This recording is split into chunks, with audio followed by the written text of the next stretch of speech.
denizens of the night. Welcome to another episode of the macabre, the terrifying. Tonight, let's find out what becomes of our boys upriver.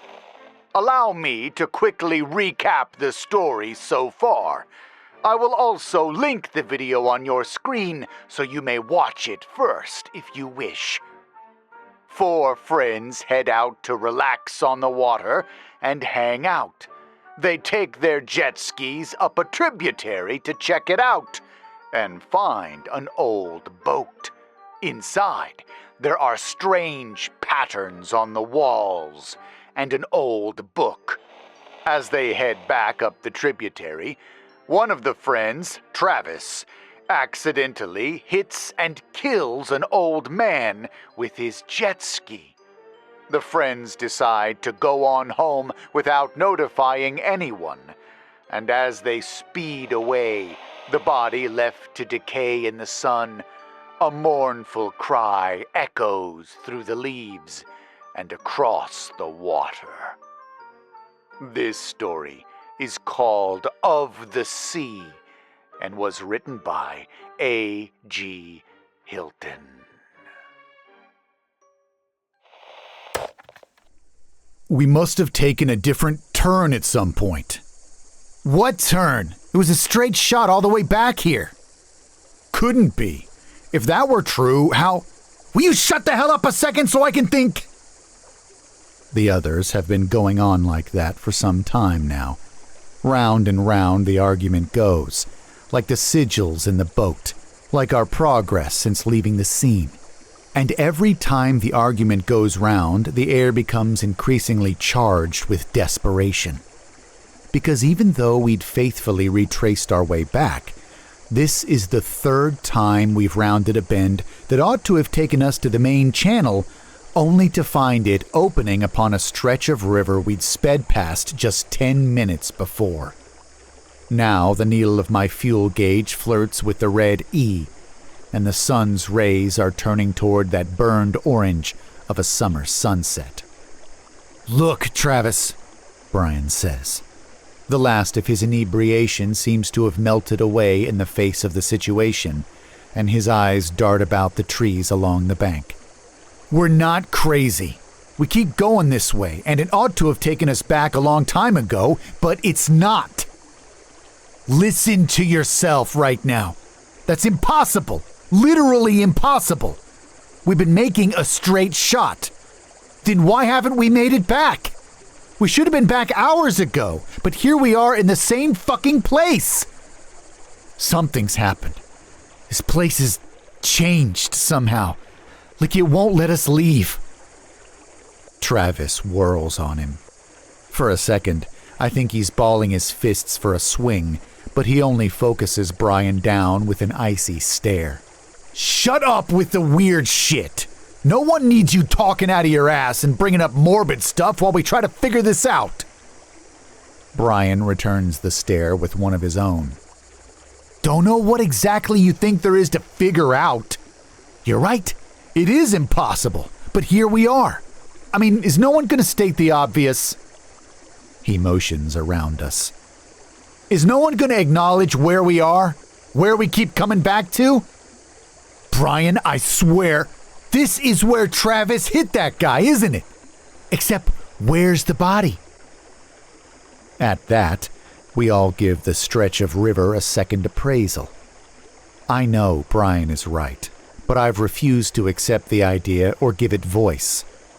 I've always loved stories of high strangeness, of lost time and warped realities. The ideas fascinate me, but I always took them for what they had to be, fantasies. Being forced to reckon with such a paradox firsthand, I'm finding my mind unwilling to accept what my senses are reporting.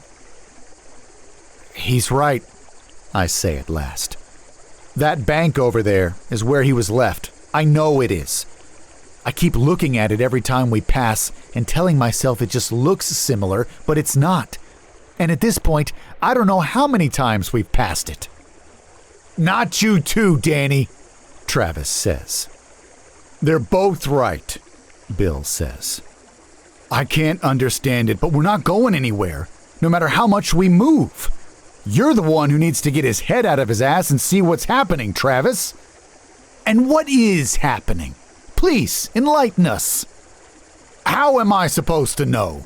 All I know is what I can see, and what I can see is that we're not getting out of here. Can we just stop pussyfooting around things? Brian says. Fine, I'll say it if no one else will. This all started after Travis killed that old guy. Silence then. All eyes turn on Travis, who continues to regard Brian with an icy gaze. Bill clears his throat. Okay, I think we need to take a second to cool off, and Brian wheels on his brother. Don't act like you weren't thinking the same things. If you can accept that somehow we keep coming around the same stretch of river, is it too crazy to think we've been, I don't know, cursed or something? Like wandering into a screwed-up fairy tale, I muse. Fucking A, exactly like that. What are you suggesting? Travis's cold look is drifting, turning toward something smoldering. Sounds like the drunken master has all the answers over here. So just what are you implying? I don't know. All I know is none of this shit started until you ran down that guy. This is your mess. Maybe you need to stay here and figure it out. A moment passes in stillness, like that preceding the first raindrops of a storm. I become cognizant of something coming unglued within Travis. Something within him which, until now, I had never been aware, first threatens to break to the surface, then makes good on the threat. Travis's eyes bulge. A thick vein pulses on his forehead. With a half-articulate cry, he launches himself from his ski toward Brian. Bill and I stare open-mouthed in shock, though no one seems as shocked as Brian, whose eyes bulge with a sudden fear that matches Travis's fury. Travis is too far and falls short in the water, giving Brian time to crank the engine and jet further up the channel. But Brian makes it no more than 20 feet before his jet ski splutters and coughs back a muddy wad. Brian hits the throttle again, but the craft only grinds against the bottom of the channel, which is suddenly too shallow to traverse. Travis wades toward Brian, but his wild eyes now focus only on the stuck jet ski, as a stream of low profanity slips from his lips. Brian, however, continues to back away through the shallows, telling Travis to stay away. Before anyone can do anything, a wind whips through the trees. All around us the foliage bends and groans, as black clouds seem to boil down on us from nowhere. The clear sunset of the afternoon vanishes, choked off by the sudden looming darkness, and fat raindrops begin to pelt down. Knock it off, you two! Bill shouts. Brian, get back here! We need to find some cover! Enough rain falls, maybe we can get past this! Maybe Brian is too focused on Travis. Maybe he can't hear over the wind. But instead of coming back, he retreats further up the shallow channel as the rain intensifies. Fuck you, Travis! You know this is on you! Then Bill's calls for his brother to stop become frantic. Dark shapes, partly obscured by the falling rain, detach themselves from a bank near Brian and slip into the water. I join in with Bill, pointing to the shapes and telling him to come back. Only something bumps my jet ski, and I see something scaly pass beneath me in the water. Bill, too, suddenly has his attention drawn to the surrounding water, while Travis sloshes back and clambers up his own jet ski. Around us, the rain suddenly falls like a heavy curtain, cutting off sight beyond a few feet. Amid the roar of the rain and a boom of thunder, I think I can hear screaming. But this too is lost to me, as something snaps at my leg from the water and jostles the jet ski. Vision blurred from the pounding rain, I flail in panic and almost go over the side, but a hand catches me and sets me back upright.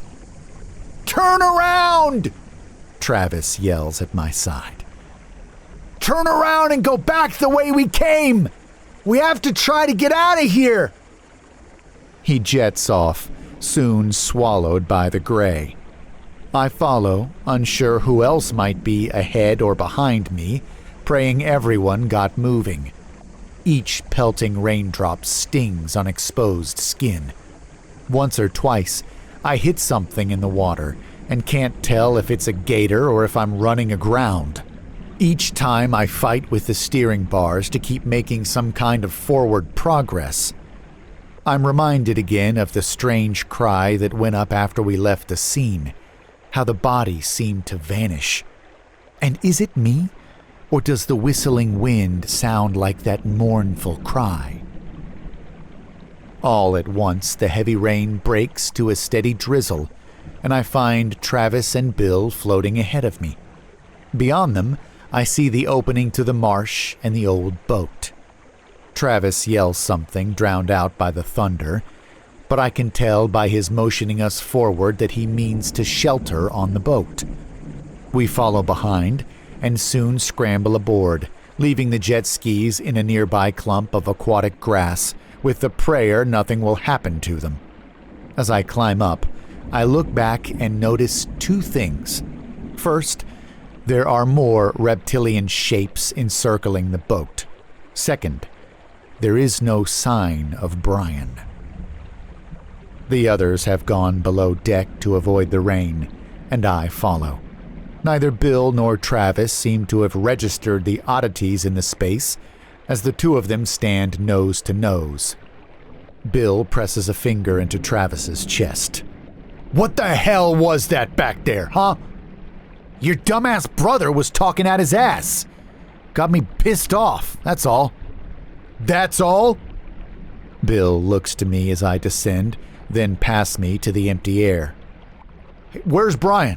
I thought he was behind you, Danny." "I couldn't see anything," I say. "I thought maybe he was ahead of me, with you guys." "Shit." Bill pushes past me and back up into the rain. "Brian! Brian, can you hear me?" He goes on like that, bellowing from the deck. Travis stalks the opposite end of the room with his phone aloft as if searching for a signal, while I sink down and let my eyes settle on the floor. After a few minutes, Bill's cries grow weaker and the storm whips up in fury once more as an answering shriek in the wind carries above us. When Bill comes back down, he sags onto the bottom step, soaked to the bone. There's this far-off look in his eye as he stares past the moisture dripping from his nose and into the puddle growing around his feet. His silent detachment stretches on until I finally mumble something just to break the quiet. "Brian probably got up into the trees for shelter. We can look for him once this freak storm blows over." He looks at me then, and I regret even voicing the idea. His gaze says he knows a lie when he hears one, and yet he still looks at me with a desperation for it to be true. I have to avert my gaze. "Yeah, of course. Maybe you're right. Brian knows how to look after himself. And I heard someone out there." "What do you mean?" I'm not sure. I was calling and the wind's still up, so it's hard to tell. But I thought I heard someone calling back in response." "Piece of shit!" Across the room, Travis slams his phone down on the rickety table, scattering various odds and ends along with the worn book I'd seen Brian flipping through. "I don't understand. Perfect service the whole time, and now nothing." "Really?" Bill asks. "Now you want to call for help? After you were so hell-bent on keeping this quiet and not having anyone poke around? But when you're stranded, sure, let's call in the cavalry." Calm down, Bill. It's all cool. They can help us find your brother. Bill's on his feet. I stumble to my own and look between the two, sensing another storm about to burst inside the cabin. Hey, take a breath. Don't act like you give a shit about Brian, Bill presses. Not after you showed your true colors out there on the water. If it weren't for you, Brian would be here instead of...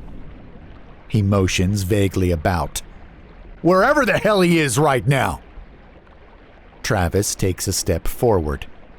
Brian's a grown-ass man. Not my fault if he didn't follow us. Or do you think the storm is somehow my fault too? Bill's face twists into a sour smile. He sucks at his teeth. I know you've always thought you were above everyone else. Daddy's money and all that. And damned if I didn't turn a blind eye because it benefited me too. Maybe it's not just your fault.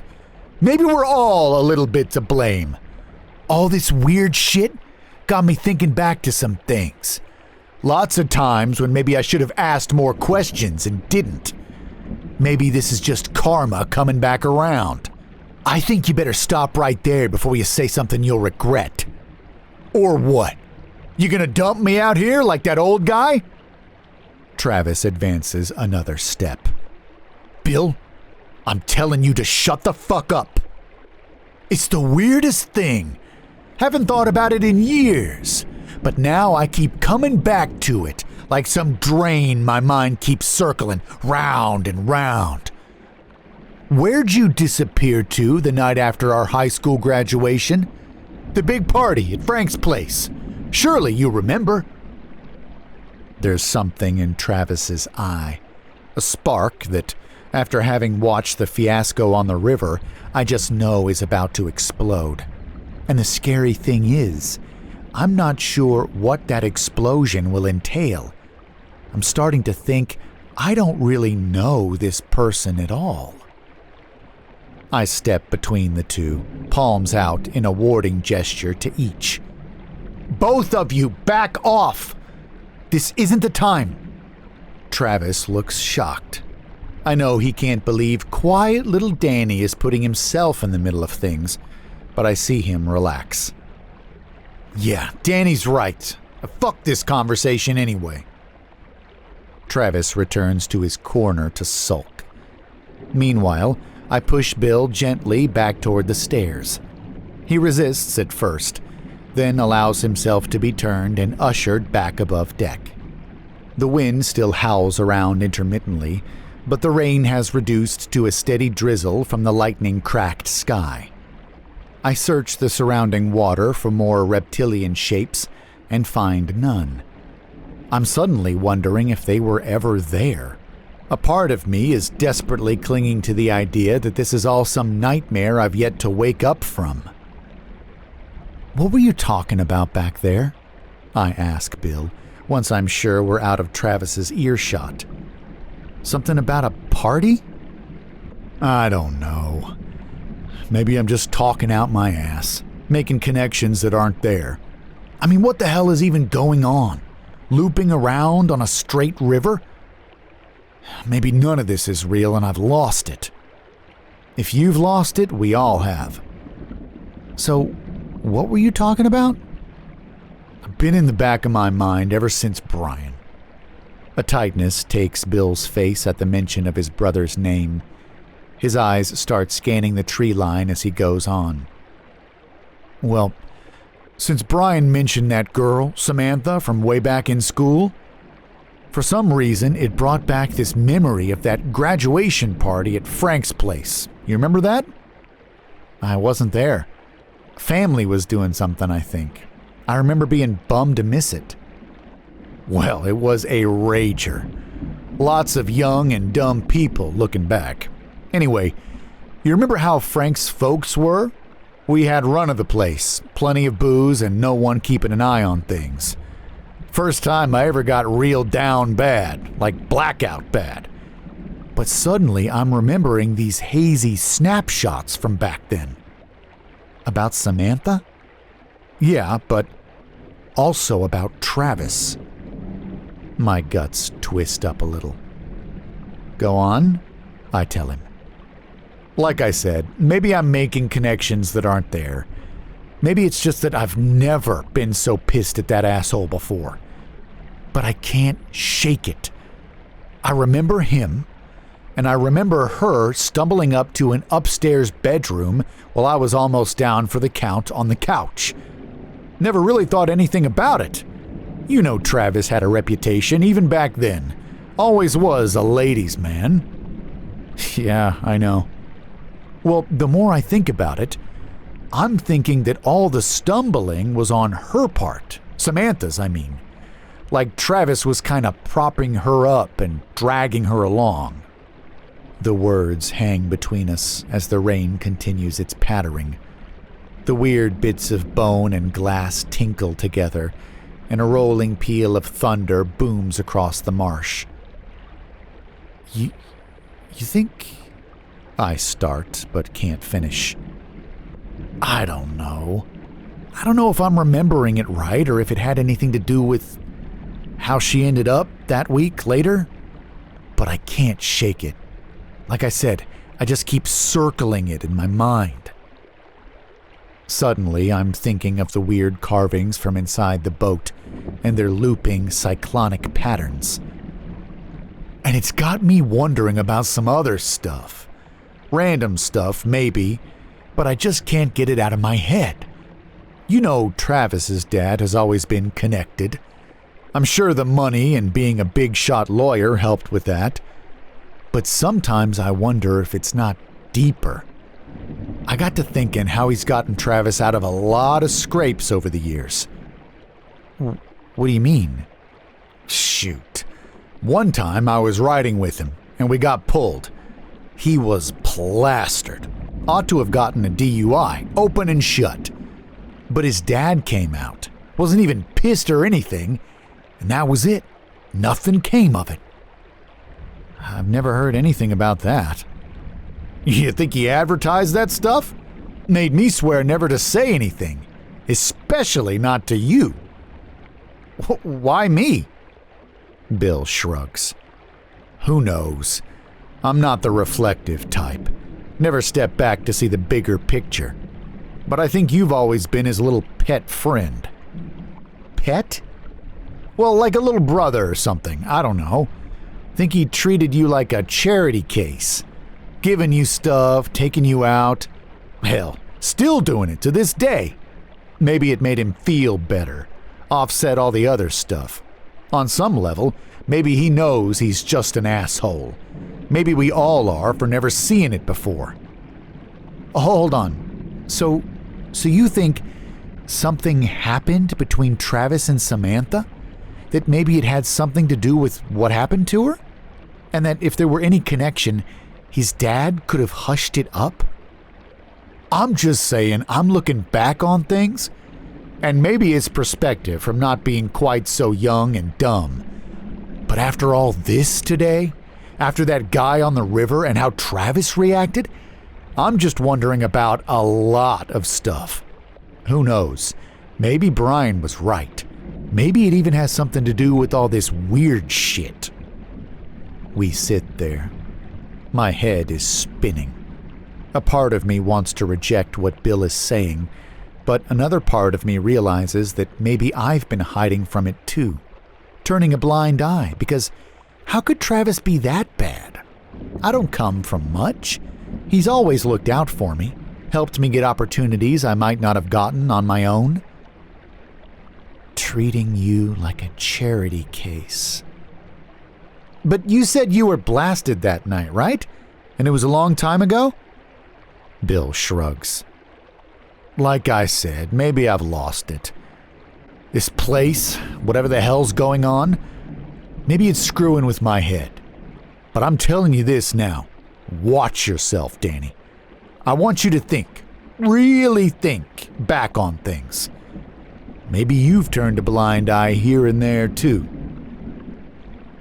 When I don't respond, Bill walks to the end of the boat and begins calling his brother's name into the night. But no answer comes save the thunder and flashes of lightning. It's dark now, and it looks like everyone's more or less accepted that the best thing for now is to sit tight and wait for first light. So I leave him to it. When I go below deck, Travis hops up to greet me. "Hey, Danny. Look, I know I've been flying off the handle. It's not okay. I'm just really freaked out, to tell you the truth, you know?" "Yeah, man, I hear you. What were you and Bill talking about?" "Nothing. He's just worried about Brian, that's all." Yeah, sure. Me too.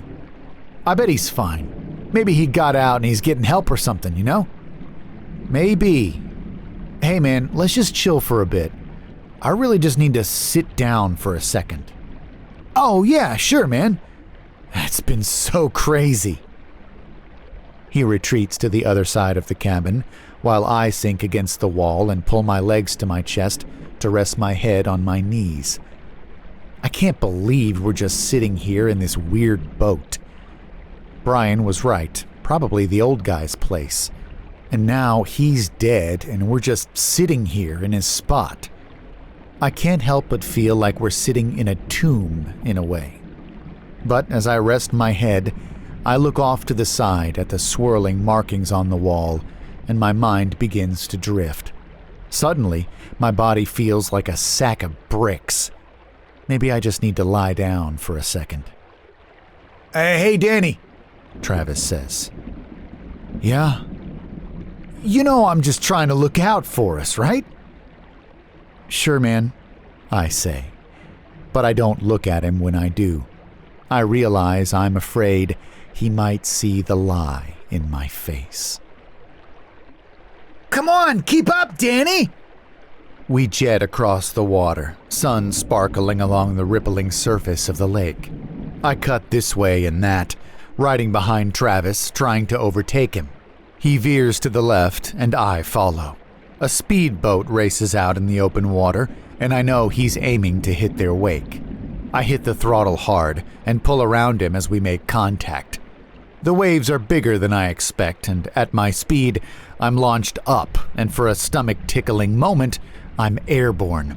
When I come down, it's harder than I expect. The handlebars buck and fly from my hands as I overbalance and tumble over the side. Thankfully, I'm wearing the strap which pulls free the safety and hard stops the jet ski motor. As I break the surface, I see Travis looking back at me. I can see him laughing and shaking his head. I smile and flip him the bird just as he cuts out of sight and into a cove as I swim back to the jet ski and try to clamber up it. Slick with water and still bouncing from the residual wake, it takes me a minute to finally remount. Then Travis is back and exploding around the corner. "Come on, Danny!" he shouts. "Turn around, we gotta go back!" "What's up?" I just remembered they want us back at a certain time. Come on!" I'm confused. I don't remember being told to head back at a certain time, and we've not been on the water for even a full hour yet. I figure Travis probably needs to piss or something, and suddenly I'm wondering if he should even be driving that thing. Hadn't he started drinking early today? As I crank the engine, a sound comes to me. It's indistinct, maybe coming from around the bend and in the cove. Shouting, maybe? I wonder fleetingly if there's a party barge docked back there, but Travis zips back by me with a, "Come on, dude, let's get on it!" And I go. Travis's dad looks surprised to see us back. "Thought you said you needed us back at a certain time," Travis says. "Huh," he replies. "Must have slipped my mind. Well, it is close to lunchtime, so that's all well and good. Actually, I'm glad to see you boys are okay. Ralph just gave me a ring. There's some kind of commotion down his way by that cove on the south side. Probably best to stay off the water for now." "You boys are back early." The voice comes from behind me, and I know it is Travis's mom, but something isn't right. I feel her approach, but find myself unable to turn and look at her. A steady drip, drip, drip comes to me, as of water droplets on the tile floor. Then comes a smell that wrinkles my face. It puts me in mind of a fish market, of writhing things in deep places. "I'm so glad to have you both here." Her voice, it's wrong. She's right behind me, practically pressed against me. I start to protest, to ask what she's doing, but her cold breath over my shoulder freezes me in place. To my shock, I feel her embracing me, her touch frigid and wet. I start awake, flinging my hands about. A steady drop of water leaks onto my nose from above. A chill breeze seeps through small cracks in the boat and twists around me. All at once it comes back. The old man, the storm, the conversation with Bill. Speaking of Bill, he seems to have stayed above deck despite the weather. I guess it's for the best. He and Travis would be at each other's throats. As for Travis, he seems to have passed out like me, snoring across the room. No light filters down the stairwell. I've no clue if it's the middle of the night or if the lingering storm has smothered any morning light. I think of my phone, left in the dry bag in my jet ski's storage compartment, and almost go to retrieve it. But I think again of those stealthy shapes in the water that had pursued us back here. Besides, what's the use? Didn't Travis say he lost all service? And there's something more. I'm starting to wonder if attempts to leave the area put some kind of target on your back.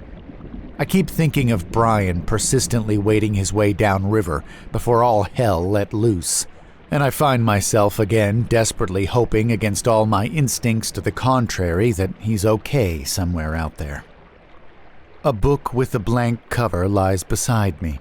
I recognize it as the same one from the table in the center of the room, the same one Brian had been thumbing through. Wanting to occupy my mind, I pick it up and start turning the pages.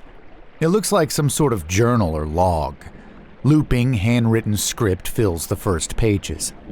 Some of the language feels archaic, and I have trouble making out the spidery script, but best I can tell, a good deal of it is probably some kind of captain's log mixed with journal entries.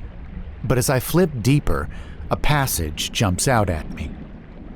"Dead lies the water.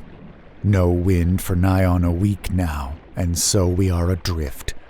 The men grow ever more desperate, and there is talk of drawing lots soon to begin the tradition of the sea.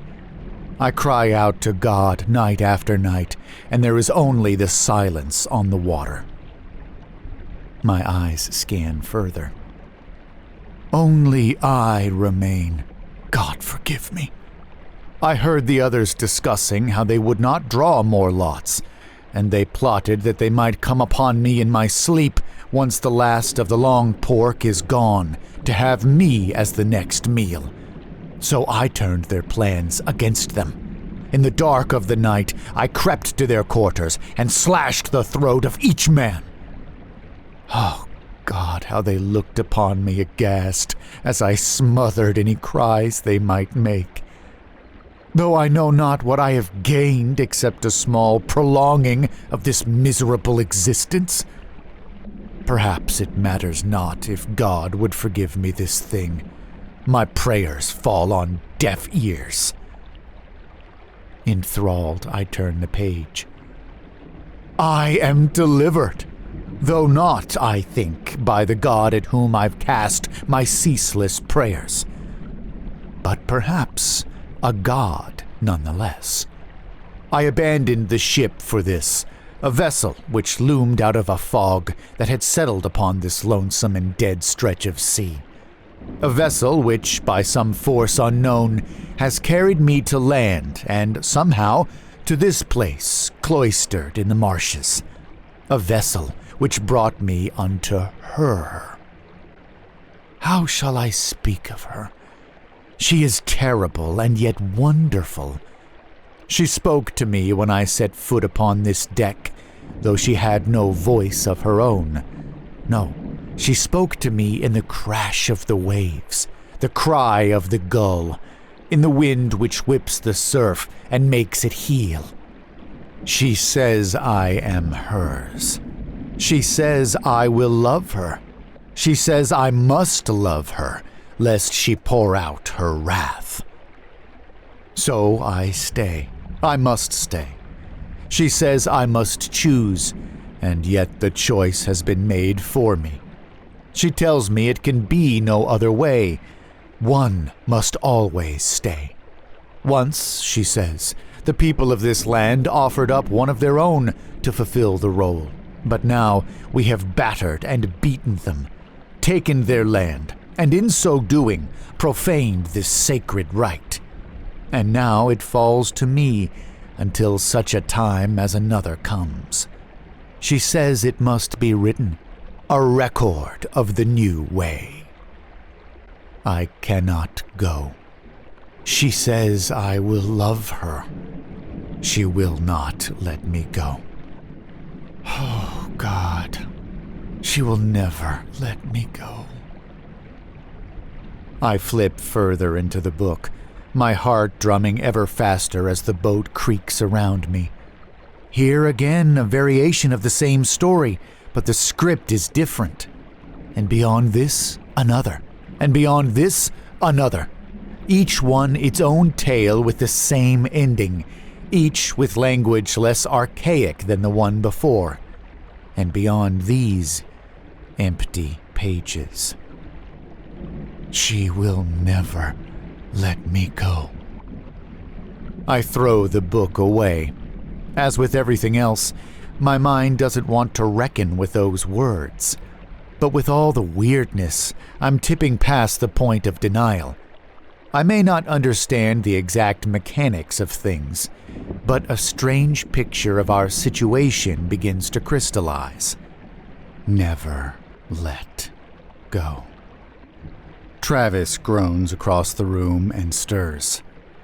Is it light yet? I feel like shit. Had the weirdest dreams. I don't respond, but make for the stairs. I need to get Bill.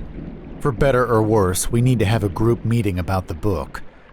A small part of me whispers to keep the book to myself. What if we can get out? It says. As long as one stays, maybe there's a chance to get out.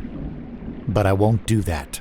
Not to Bill, not even to Travis, though on that second point, I find I'm no longer entirely sure. My talk with Bill has been rattling around inside my head all night, and I'd had a weird dream, too. Something about Travis and maybe that lake trip his family took me on a few years ago. I don't have time to dwell on it, because as I go above deck, there is no trace of Bill. The rain has finally stopped, and an early morning gloom fills the marsh. Fog swirls across the deck, and despite walking up and down the length of the old boat multiple times, I find no trace of my friend. I start shouting his name into the gloom. Travis emerges from below and pushes past me to look over the side. He slams a fist down on the railing and starts pacing the deck while running his fingers through his hair. I look over the side, and a twin spike of panic fills me. The jet skis are trashed. Where they once floated in the reeds, they now sit half submerged. Large holes gouge their hulls. Pieces of their frames have been broken and torn away. "That crazy bastard!" Travis says. "What did he do? Run off and try to strand us?" "No," I reply. "I don't think so. Look, all 3 skis are still here. It's not like he took one and trashed these 2, and if he tried to drive off, we'd have heard him cranking the engine. We ought to have heard it when these got torn up. And where is he then?" I think of Bill sitting up here through the lonely night, just waiting for Brian to appear at the edge of the trees while the rain fell and those weird ornaments of bone and glass clinked around him. Did he really do this? I try to conjure a scenario. I imagine something within Bill breaking, him deciding to make for the closest shore to look for his brother, while destroying the skis as some kind of crazy retribution against Travis. I wish I could believe it. Thing is, wherever Bill has gone, I don't think he's capable of doing that kind of physical damage. So, bigger questions remained. Questions neither of us seemed interested to explore. If Bill hadn't done it, what had? And had it done the same to Bill? A new image comes to me. Bill keeping his vigil, the rain falling, all dark save the electric glow of lightning flashes. Then, barely visible in one of those flashes, someone at the edge of the tree line. Someone beckoning. I push the image away. This is so fucked, man! Travis leans on the railing with his head hanging over the side. What's happening to us? I glance down the stairwell. I can see the book lying there on the floor. Again, I find myself debating whether to say anything or what to even say. You remember the last time we went out riding like this? I find myself asking and indicating the busted skis. A few years back, your family rented that lake place. He raises his head. What? The lake trip. You remember that? Yeah, I guess. Why are you asking about that? I look out to the fog-shrouded marsh. You remember how one day there was that accident? I remember it being on the news. 2 brothers somehow got their boat overturned, and one drowned, I think. He blows out a short breath. That was a while ago. I guess I remember something about it. Danny, what's up with you? Why are you asking about this? Your dad talked about it when we got back. I glance at him. Is that true confusion, or is there something more in his eyes? I don't know. Maybe it's just being out riding again. But I've been thinking about that trip. Never put it together, but I'm remembering the news footage of the area on the TV. The cove where it happened was right near where we turned around that day. You rode over into it after I got knocked off. Maybe you got a better memory than me. You'd been drinking that morning. Silence for a moment. I'm suddenly aware of how alone we are. I'm wondering how much I really know this person here with me. I'm starting to regret probing. Sorry, I say. I just had this weird dream about riding jet skis. A nightmare, I guess. Probably not a surprise, given everything. Just freaked me out is all. I clap him on the shoulder and offer a half smile. Forget I said anything. I sense Travis relax ever so slightly. It's all good, bro. I had weird dreams last night, too. Yeah? Remember what about? Nah, not really. All hazy. But he doesn't meet my eyes when he says it. When the fog starts to lift, we decide to take a chance at making the nearest shore in a bid to get out on foot. The prospect of aimlessly waiting on the boat doesn't appeal to either of us. I haven't mentioned the book or its contents to Travis. If what the journal had implied is true in some way, if at least one must stay behind, what would Travis do in the face of that? I find myself thinking of him snapping and lunging at Brian like some kind of wild animal. And I can't help but keep coming back to the dream of the lake and Bill's memory of the half-forgotten party. I'm just not sure of anything anymore. At least in a small turn of good fortune, the water around the boat is no more than chest height, and nothing comes biting at us from beneath the murky surface as we go. Eventually, we clamber up a muddy bank to a dense grove of maritime forest. Let's try to follow the river, Travis says. That'll help keep us on the right path. Maybe we won't get so turned around or whatever like last time, yeah? I nod. I've no better ideas. It's slow going. The twisting trees form a canopy above us, through which the light filters in small beams. Here and there we have to squat under low boughs. It's almost hard to believe clear sky is only a layer of leaves away, so cave-like is the growth. I know Bill was talking some shit last night, Travis says after a time. I don't respond. Don't tell me he wasn't. He spooked you or something.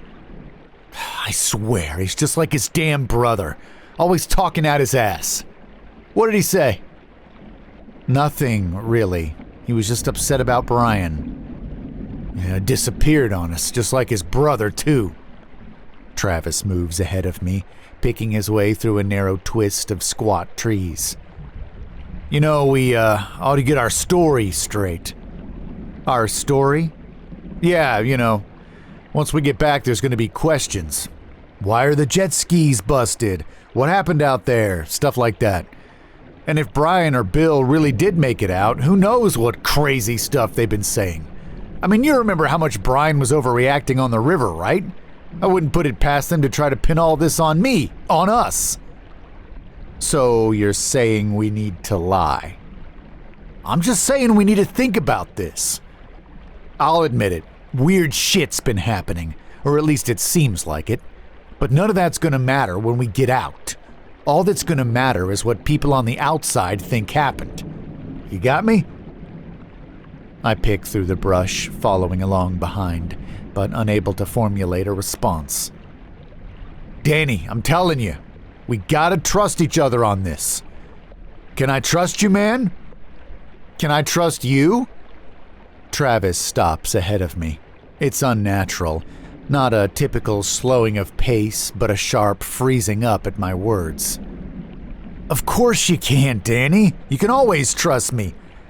And what's with you? Don't I always look out for you? So if I ask you some questions, you'll tell me the truth? Travis gives a little laugh. You and the questions today. Will you? Yeah, of course. Do you really not remember that day on the lake? Travis's shoulders sag with a release of tension. He turns to face me with something almost like a relieved smile. This again? What kind of dream did you have anyways? But like I said, man, I really don't remember any of that. He looks me in the eye when he tells me, holds my gaze. I can't tell if this is a show of honesty or an attempt to appear as such. Do you remember taking Samantha Keys upstairs at Frank's graduation party? Travis blinks, and I see him involuntarily shift back from me. Was she drugged or something? Maybe you got her a little too drunk? What the hell are you talking about, Danny? Travis asks. Starting to think you're the one with the weird memory. You weren't even at that party. Bill was. There it is. I knew he was talking something crazy to you last night. Hey, what did he say, huh? What do you think he saw? He was blitzed that night, you know. You're not answering the question. Funny timing, him suddenly remembering stuff now, after all I've done for them. Danny, can't you see he was trying to play you, man? Bill and Brian. They just want to cover themselves from this whole clusterfuck, and they want you to help. Because they know this is really Brian's fault. His fucking fault for being a drunk idiot and distracting me. I won't take the blame for this. Travis, you're not answering the question. His lips turn to a thin line. I wait, but no answer is forthcoming. And it seems that might be answer enough. I'm reminded again of just how isolated we are, and my heart starts drumming.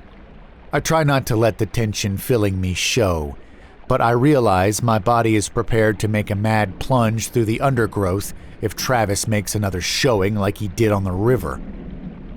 But then I see his eyes, and I realize he's on another planet. Something has caught his gaze, and he's staring fixedly off to our left. Hesitantly, I glance in the direction, and my mouth drops open. Bill stares back at us. His head hangs from a low branch at the edge of a clearing, which, until now, we'd somehow missed entirely. Bound by its hair, The head bobs as a slight breeze rustles the branches. And when the branches release a squelching sound amid their rustling, I realize where the rest of Bill is, hung up throughout the rest of the tree like a grisly string of Christmas decorations. All at once, everything else melts away. The two of us stand there without words, trying to grasp what we're looking at. Under some morbid compulsion, I draw closer to the scene. Flies buzz lazily through the gore-bedecked branches. The smell sends my guts clenching, and I realize that the other Coburn brother fills the neighboring tree when a gust of breeze spins Brian's severed head to face me. Travis appears at my side, firm hand on my shoulder. "Danny, don't..." The sound of soft crying pulls our eyes beyond the carnage to the small clearing. We are not alone. Laying at the center of the clearing, covered in the petals of various flowers, lies the strange old man. His eyes have been closed, as has his mouth, and he would almost look like he was sleeping soundly were it not for the ragged scar on his brow and the flattened nose. But the man is only a minor feature in the tableau, which has our attention, for above him looms a ragged, dark figure. It bends over the man like a living shadow, black, wet hair laying across the corpse's chest as the figure shakes lightly and whimpers. Pale hands, long-fingered and strangely shaped, fret over the man's tattered clothes. I make to step backwards, my hope to fade quietly and unnoticed deeper into the trees. But as I look on, the thing seems to sense my gaze. It raises up, standing to a height which towers above both Travis and myself. From amid its stringy hair emerges a face which matches the fish belly pale of its hands. That face might have looked human, were it not for the flattened nose with its serpentine slits, the flaring gills at its throat, and those eyes. Its eyes don't seem like eyes at all, but rather black sockets of void. From those sockets leak endless streams of briny water, ever flowing from those black pits that might as well open upon the bottom of the deepest maritime trench. I'm afraid that if I gaze too long into those twin voids, something within me will be drawn in and down, down, down, like a swimmer caught in the merciless grip of the ever-circling maelstrom. Its face contorts, small needle-like teeth bare in what seems a snarl, but which I think is actually an attempt at a sad smile. The thing spreads its arms, strands of old cloth and seaweed which wrap its body, draping down like bat wings, as it holds its hands to us, palms up, and beckons us closer with its long fingers. Only then do I realize those hands are also webbed between each spindly digit. I sense Travis about to flee just before the pressure of his hand disappears from my shoulder. It's all I can do to rip my eyes from the thing's empty gaze and follow after him. The thing starts up behind us with this high-pitched keening. It's one of the most lonesome sounds I've ever heard, and it makes me pound the sandy ground ever faster. Now that the thing is out of sight, I imagine it twisting through the trees after me, long arms allowing it to reach out and grab me with those grasping fingers. We crash on through the foliage. Limbs whip at my face and cut at the exposed flesh of my arms. I trip over roots and crash my shins into unseen impediments. But all this is lost to me as I scramble forward, desperately trying to keep Travis in my line of sight.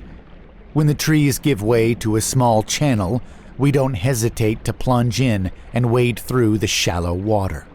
As we climb the opposite bank and plunge once more into the brush, I finally hazard a glance back. Nothing is behind us. I plow into Travis, who's come to a dead stop in front of me, and both of us spill to the ground. Only once my momentum has fully been robbed by the fall do I realize why he's frozen. Before us, light dapples down into a clearing ornamented by the viscera of our two friends, a clearing in which the thing sits expectantly over the old man's corpse, hands still outstretched and open toward us. Travis is on his feet in an instant. Without a word, he picks a different direction and plows into the trees. Not wanting to be left alone, again I follow through the grasping branches. And again, after some labored running, he draws up short. I hardly need to look to know why. We're back at the place we started. Just like each moment since we chose to come up this fucking river. Round and round and round we go, circling the same inevitable drain. Travis retreats until the trees block the clearing from view before stopping and pacing like a caged animal. What the fuck is that thing? What does it want? In sudden, impotent rage, he stamps down and breaks a fallen branch at his feet. How the fuck is any of this happening? He sinks down and puts his head in his hands. I stand there, looking back toward the direction of the clearing. Even though the thing is separated from me by the low boughs, I can still feel those black sockets boring into me. I know what they want, what they need. It won't let us leave, I say at last. No shit! No, I think I understand what's going on here. There was a book on that old boat. It was some kind of journal, and different people had written in it. And I think each of them got stuck in this place, like us. Bill and Brian sure didn't get stuck. Maybe it's because they kept trying to get out, or to run from it when it came to them. Maybe I don't know. Maybe it pissed it off or something. What the fuck, Danny? Are you saying you know what that thing is? No, not really. But the journals, they all seem to get at the same thing. I didn't want to believe it, but seeing that thing myself, I think it wants someone to stay. Needs someone to stay, maybe. I don't know why, but that old guy, I think he was the one here keeping it happy or whatever. When he died, it's like a big vacancy sign went up. Now I think it needs someone else. Travis is quiet for a moment, head still in his hands. You've been holding out on me. Why didn't you mention any of this until now? Being lost in a marsh is one thing. Saying there's a weird sea demon that wants a mate or whatever the hell is on a completely different level. Would you have believed it if you hadn't seen the thing? I let the words hang between us, praying my conviction in saying them is enough to mask my true intent in being withholding and the rapid hammering of my heart. Because I know, sooner or later, it has to come to this moment, and I still haven't figured out what's coming next. Travis lifts his head and looks off into the middle distance. It needs one, huh? That's what they all seem to get at in the journal. But maybe it doesn't have to be like that. Maybe we can figure something out. I watch Travis trying to work out what sort of gears are turning in that head of his. Before now, I would have said that I could make a good guess at the workings of his mind.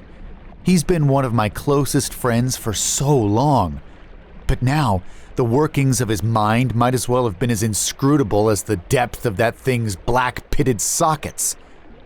I'm wondering why I even brought it up. But if I hadn't, what then? Could I bring myself to slip away and leave Travis in my place? Maybe it's that he's the only link to some normalcy I have left, but a part of me still isn't willing to accept that maybe I don't know him at all. That part of me still sees my old friend sitting there, but maybe I don't know what he sees in me. Maybe, in the end, I'm just too scared to be left alone. The thing starts up with its keening again. It's such an awful sound. Not because it grates on my ears, but because it's so mournful. I've never heard anything as raw and vulnerable as that thing crying over the corpse. Somehow, it's the most pitiable thing I've heard in my entire life. Something in it calls to me, and a small part of me almost wants to walk back to that grove to offer some kind of comfort. "Let's try to go further away," I say. "I'm sure we can figure this thing out if we stick together. But I can't think while listening. I'm sorry, Danny." The blow catches me as I turn. Something, feels like a tree branch, smacks me in the face. A hot rupture of blood spills from my nose and down my front.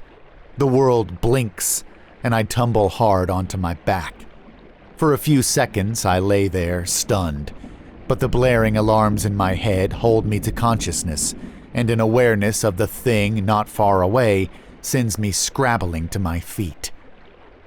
I see Travis just getting out of sight as he weaves quickly away through the growth. My teeth clench, and I struggle up after him. So that's how he plans to play it. I've never wished so bad to be wrong about things in my life, but there's no running from it now. I plunge after him, the pounding in my head giving way to a silent rage as I tear through the trees. I no longer need Travis to answer my questions. After running from the truth, his actions are answer enough. I can see the shock in Travis's eyes as he glances back. I'm shocked at how quickly I'm closing the distance. But now, I'm not even thinking of that thing behind me or if it could be pursuing. All that fills my mind is that cheap fucking shot he just took, and how he was gonna try his luck at leaving me while he ran. It numbs the throbbing of my busted nose and fills my legs with a renewed burst of adrenaline as I push on. I see the trees open once more upon the narrow body of water we'd crossed earlier, and Travis pauses. He spins with a, "Wait a second, Danny!" before I plunge into him and send us both rolling down the muddy bank. The mud sucks at my hands as I try to rise and pull free. Travis gains his feet and turns on me. Before he can make another move or say another word, I pull free enough to launch myself a short distance, far enough to take him low in the legs and send him down into the shallows. He kicks at me, one foot cracking me firmly in the face and further breaking my bleeding nose. I hardly feel it and grab his leg, drawing him to me. He leans up, swinging at my head and trying to push me away. I respond with wild, unfocused swings of my own, until one connects with his jaw and lays him splashing onto his back. I'm thinking of that newscast after our day on the lake. I think of how they said the boat in that cove right where we'd been had collided with something, and how one of the people drowned tangled in fishing line. I think of Travis taking a half-conscious Samantha Keys to one of the upstairs bedrooms at Frank's place. I think of what happened to her later. I think of Travis dodging DUIs and any other inconvenience. And I think of myself, blind to it all. I'm on top of him now, and I drive his head back with another punch, screaming inarticulately about how he'd try to leave me behind. He sputters, floundering in the shallow water by the bank. The next thing I know, I'm clutching at his throat and pressing down, down, down. He kicks his legs, beats at me with his arms, but I've never felt the kind of strength I've got in my arms now. We're only in a few inches of water, but it's enough to cover his face. And with my weight pressing onto him, Travis can't move an inch. Soon his eyes are rolling with panic as he strains against my hold. Bubbles blow out from his mouth and nose. I think he's desperately screaming, trying to say something, but I am done listening. Soon his blows become little more than feeble slaps. The kicking of his legs turns to spasmodic jerking. His eyes stare vacantly up at me, and when I finally release him, he does not rise. All at once, whatever burst of strength I'd possessed leaves me along with my rage. My hands tremble, now released from the effort of keeping their grip, and I stare at them in disbelief. My eyes drift to Travis as he floats in the shallow water. I find my eyes stinging, and I draw my legs up to my chest as I take in rapid breaths. But the heaving of my shoulders quickly turns from that of hyperventilation to that of mad laughter as I look through my blurred vision at the scene before me. I'm certain that where Travis and I had emerged was at the narrow stretch of water we'd crossed before, but that is no longer the case. I realize that somehow I'm back at the marshy clearing with its old boat. What's more, the water has retreated before me, leaving a path of dry earth that winds through the marsh toward the boat. And at the end of the path, standing on the boat's deck, she waits, and she beckons. I rise. I find I can't stop myself. Maybe at one time there was a choice to be made, but that time is past. Now the choosing is done by another. So I walk toward the boat. Yet while my feet move under a foreign power, my mind still remains my own. I think of Cindy and her telling me not to go on this trip. The talk of money, though not without merit, was always a front. I know the real reason for her objection was that she never liked Travis. The thought almost makes me spit another burst of mad laughter, but it dies as quickly as it comes. Cindy will be wondering what became of me. Told me not to go on a trip, and just like that, I never come back. When I picture her sitting there, waiting for me to come through the door, or for a call that will never come, I get sick. Now I'm thinking of all the other people who I'll leave in the lurch, and I want to turn around and make another mad dash for freedom. But I can't. If I were Travis, maybe I'd rage against the unfairness of it all. But I think I'm past the point of thinking in those terms. In this place, there is no fair or unfair. There is only her. Now I'm close enough that I can see her clearly as she stands there, webbed hands outstretched to me. She waits, and I must go. And that brings us to now. If you're reading this, God help you. You finding this book means only one thing, though I'm sure you've put that together by now.